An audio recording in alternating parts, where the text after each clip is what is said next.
Dr. Kemi Hills, I want to talk about diabetes. Most of you in Nigeria have diabetes. Your parents have it, your grandfather, your uncle. There's a lot of people that suffer diabetes in Nigeria.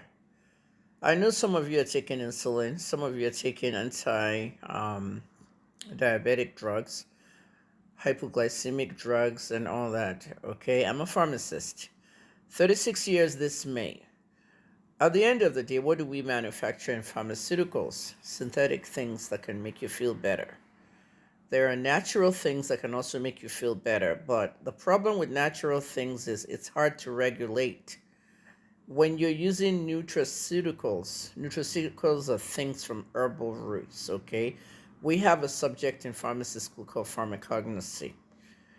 Everything we're even making synthetic came from natural, you know, um, roots.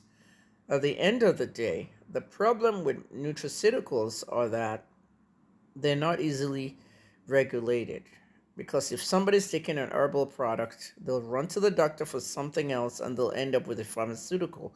And then there'll be a drug interaction. Drug drug interactions happen often with drugs that are pharmaceutical and drugs that are nutraceutical.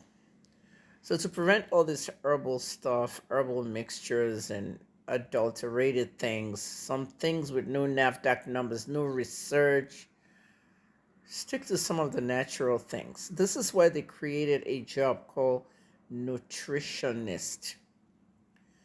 There is somebody they call a nutritionist, and in some countries they call them dietitians. Okay, I am certified as a health educator when I was at CVS and Eckerd drugstores in America. And because of that, I have to know a lot of things that the nutritionists and the dietitians were doing.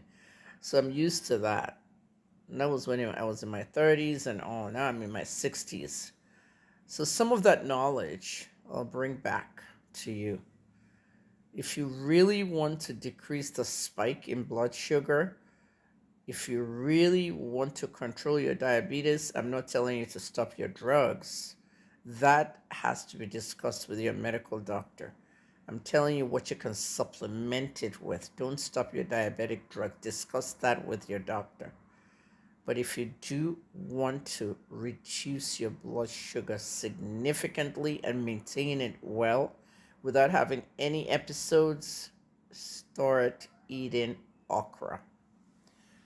Okra is the secret drug to diabetes. Unfortunately, it's a vegetable and not a drug.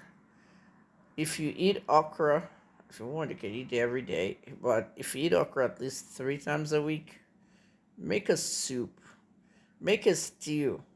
We even fry it in America. That's one of the dishes in the South. Southern America, Alabama, Georgia, Atlanta, all those guys down there. They'll take okra, they'll season it with all kinds of seasonings, and then they'll throw it inside flour, and then they'll fry it. They first throw it inside egg, then flour, and then you wrap it. It's coated fried okras. Eat okras. They're very high in a special kind of antioxidant that reduces the spikes in blood sugar and maintains blood sugar. So spread the news. I've done all these videos back in 2012, 2014, but now it's 2025. Spread the news. Okra is number one for diabetes, okay?